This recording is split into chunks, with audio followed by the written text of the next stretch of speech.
Hello everybody and welcome to today's Zwift test. We're checking out bikes between level 20 and level 30. However, before we get into that, if you're level 1 to level 10, you can go and check out the video in the top corner. However, I suggest you just hang fire because 2 new bikes have just dropped in the drop shop, and it makes a mockery of my last video because now these bikes become the fastest bikes. Oh, anyway, let me tell you about them. First up, we've got the Factor 1, unlockable from level 8, costs 426,000 drops, and can complete our test circuit, the figure of 8 round Watopia, a 30-kilometer loop, taking in hills, undulations, descent. It's got a bit of everything really. It completes that course in 41 minutes and 15 seconds, which makes it just as fast as the Zwift Aero bike.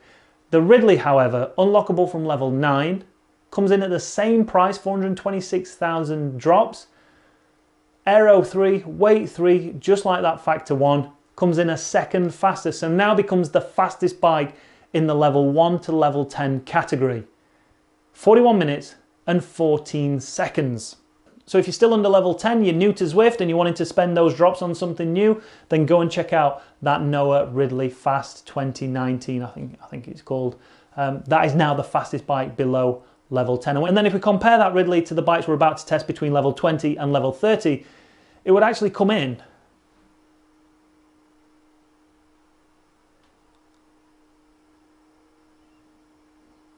fifth position. I'm just checking the leaderboard there. 5th position it had come in. So a fairly decent bike. All right, so let's get on with these tests. Level 20 to level 30. There's 10 bikes to choose from in this category. And we're talking solely of road bikes here, not mountain bikes, not gravel bikes, not TT bikes. These are all road bikes, unlockable between level 20 and level 30. How we do the test is simple. We get a rider at 70 kilos, 170 centimeters. They have the same wheels on, so don't forget we're using those Envy SES 3.4 wheels, and he holds an average of 360 watts throughout. Now the reason we do that, and yes, it is pretty high wattage, it's like 5 watts a kilo for this rider. The reason we do that is because it takes so long to actually get through these tests. So if we did it at my height, my average FTP, then it'd take way longer. So we can just extrapolate the times. I don't think there's going to be any difference if it's holding 200 watts, if it's holding 400 watts. The time gaps may change a little bit, but ultimately the difference between the bikes will always be the same. We take them around the figure of 8 course on Watopia. It's around a 30-kilometer loop, bit of undulation, bit of climbing, bit of descending, bit of everything really that you can take to just about every other course on Zwift and actually use what we learn from here and implement it on the other courses. So without further ado, let's count them down from 10 to 1. Okay, in at number 10 is the Trek Emonda SL. Aero 2, weight 3, unlockable from level 26. Really cheap this one, 142,000 drops. Comes over the line, 41 minutes, 27 seconds. And with these bikes, I've rounded them down to the half second or up to the half second. We were getting a bit too technical with the tenths of seconds here and there. So we rounded it up to the nearest half second or down to the nearest half second. Okay? Trek Emonda SL, rubbish. Bloody rubbish. Next up, we have a glut of bikes, all finishing 41 minutes and 21 seconds. Hardly anything to choose from them. The first one is the Liv Langmuir Advanced SL. Aero 2, weight 3, unlockable from level 22. Obviously this is a ladies specific bike. 745,500 drops. If we were basing this solely on price, that would be in last position. Joining it in joint 7th is the Giant Propel Advanced SL Disc. Aero 3, weight 3, unlockable from level 22, just like the Liv. 816,500 drops, 41 minutes, 21 seconds. Again, rubbish. And then joining those 2 bikes is also, surprised me a little bit, Pinarello Dogma 65.1, is it? Why is it called, I don't know why it's called the 65.1. But anyway, Aero 3, weight 2, unlockable from level 29, 603,500 drops, 41 minutes, 21 seconds. And I'm bringing us back again to this whole star rating over on Zwift. We've got 3 bikes there, all on the same time, but with completely different ratings. You've got one at a very average 3.3. You've got one which is better aero than it is weight, and you've got one that's better weight than it is aero, yet they still set the same time. Don't make sense. So in at number 6 is the Cervelo R5.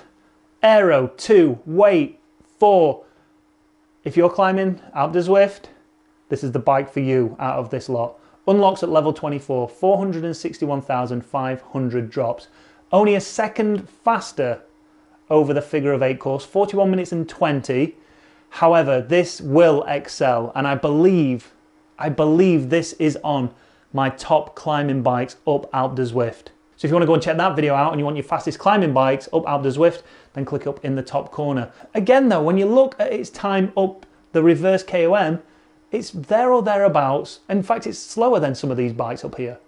4 minutes and 5.4 or 0.5 up the reverse KOM. So it's not like, again, it's not like it excels up there. It's just a generally good bike all around, but really excels on those longer climbs that don't really have any undulation. So on the epic KOM, you're going to get a big advantage on those really steep parts.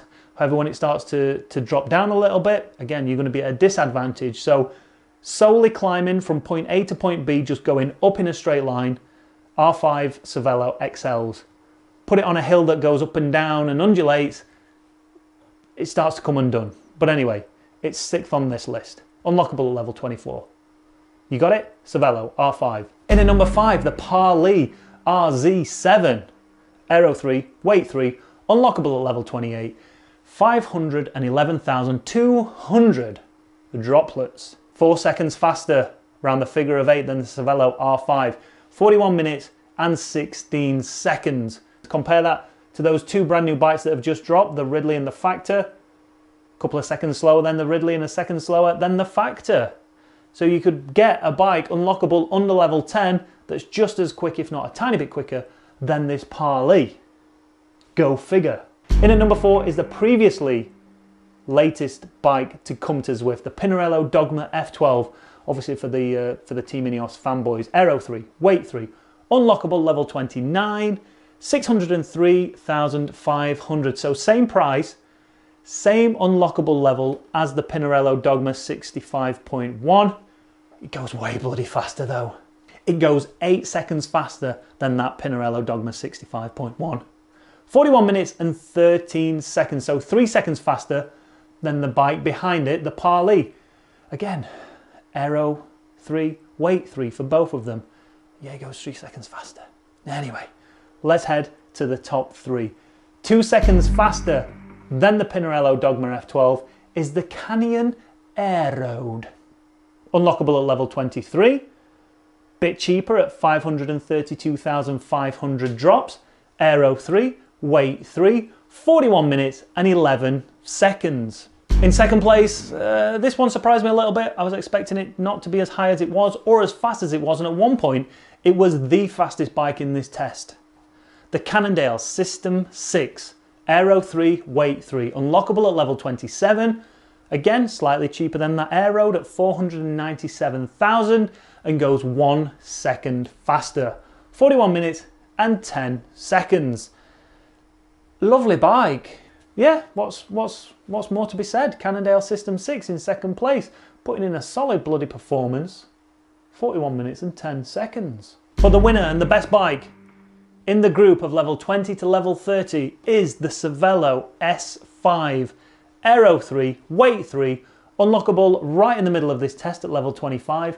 603,500 drops, so not extortionate, but goes 2 seconds quicker than that System 6, so 41 minutes and 8 seconds up that figure of 8 course. Let's compare the R5, which is Aero 2, weight 4, up that reverse KOM, finishes in 4 minutes and 5.4. The Cervelo S5, Aero 3, weight 3, finishes it almost a second faster, 4 minutes and 4.6. I don't get it. This is a bike that's really good all around. So 3-star Aero, 3-star weight.